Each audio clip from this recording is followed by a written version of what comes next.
D&D Davis and LiveWeatherBlogs.com here with your overnight edition special presentation basically on hurricanes and what could happen and how this could happen to the state of New Jersey, Delaware, New York, that area, and ways to prepare for it. In opening, I like to say that the hurricanes have not been many. There's been a list that has been put out of the most vulnerable cities, most susceptible to that hasn't hurricanes that hasn't had one in a long time. And this was brought up on a network about they put 5 cities and by a reputable person that used to work at the National Hurricane Center and including different meteorologists, and they went through the 5 cities, and the 5 cities were as goes. Fort Lauderdale, Miami, and there's reasons for that. Everybody thinks a Hurricane Andrew plowed through Miami, but the truth is it went south.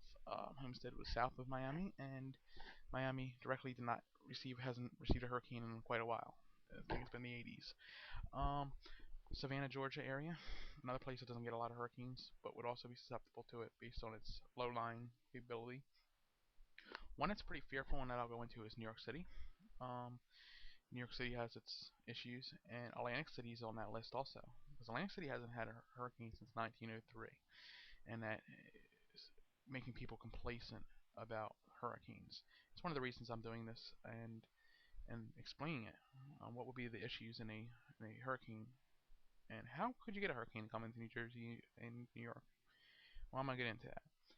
And the other place that they had was Tampa Bay, and that has its own set of situations. They haven't been hit in a while either. But we're gonna start talking about New York City and then what could happen if a landfall happened south of the Delaware Bay. We're going to start in New York City though. New York City is a low-lying area in the Northeast, obviously. Has not had a direct hit in a hurricane for a very long time. About as long as New Jersey's Atlantic City with 1903. Had a lot of hurricanes come through Long Island, but not the city of New York, and not in the angle that could do the most damage. And I'm explaining that angle and how we could get this to happen. First of all, let's start with water temperatures. Water temperatures are higher than they've been in a long time, and can hold, or warm enough to hold a hurricane this year. The water temperatures off the New Jersey coast and the New England coast are higher than I can remember in a long time. So if we get a storm that comes up, it's not going to weaken, and that's the scary thought. If it's above 80, it's not going to weaken, and unless it has shear environment, and if the weather pattern sets up the right way, that might not happen. All you would need to have is a high pressure blocking to the north strong enough to be able to turn a hurricane. Hurricane's low pressure system, and there could also be another low pressure system, an upper level disturbance or whatnot, could be out like Tennessee and could play with this. And the issue would be that it would make it a left-hand jogger. That left-hand jogger came in right here in the state of New Jersey. The problem would be the water on the northeastern quadrant, first of all, is the worst side of the hurricane. And it would come up here, and what is up here? New York City. Very low-lying New York City and Newark. And what do they have? They have airports. They have tons of people. So my issue is, okay, we have Newark Airport. It sits out here. We have JFK and LaGuardia.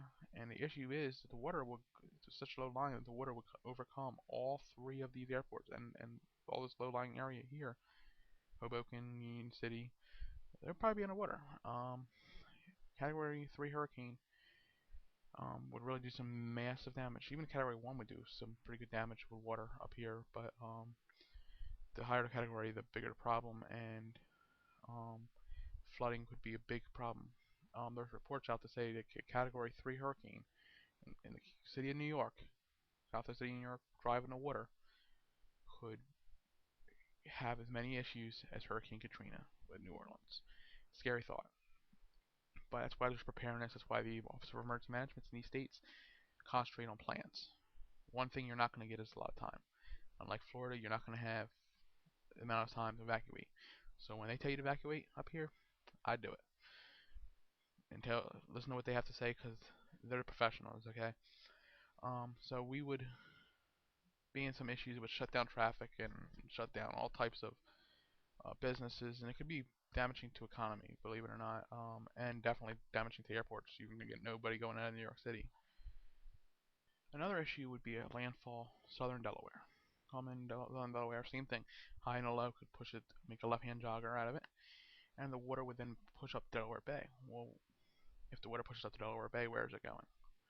Well, first of all, it would be substantial. It would push up in the city of Philadelphia, Camden, Trenton. The water would rise substantially and cause massive flooding in this area all along the Delaware River and the Schuylkill River, because it would be pushing backwards on these streams and rivers, um, which should be a problem. And we look, and it's not looked into a lot what could happen, and it's just really important to know that this could happen because of the situation. Well, we also have the situation, okay, you know, we have beachgoers. We have people that have lived there and they have seen a hurricane in their life. And we haven't had a direct hit, like I said, since 1903. So people are complacent. They say, oh, hurricane can't happen in the state of New Jersey. And they stay too late. My problem is we have something called the New Jersey Pinelands. And yes, there is plans to go inland. The problem is this is a big, heavy tree area, and the winds start picking up. There are going to be big problems. Wires, trees, limbs. So the issue is that a hurricane could do a lot with water, and it has happened. And we're gonna go. It has happened to when we had Isabel make landfall and push water up into Annapolis. Isabel was a Category 1. Category 3 hurricane, gonna do a lot more damage. I'm not here to scare anybody. I'm here to educate. And the reason I'm educating this is the storm surge could do a lot of damage to city New York, Pennsylvania, New Jersey, Delaware, and we have to realize that this is a possibility in this day and age. With the water temperatures higher than they have been this year, and the time that we haven't had the hurricanes, it's sooner than later that we're going to see a hurricane hit one of these areas I've discussed.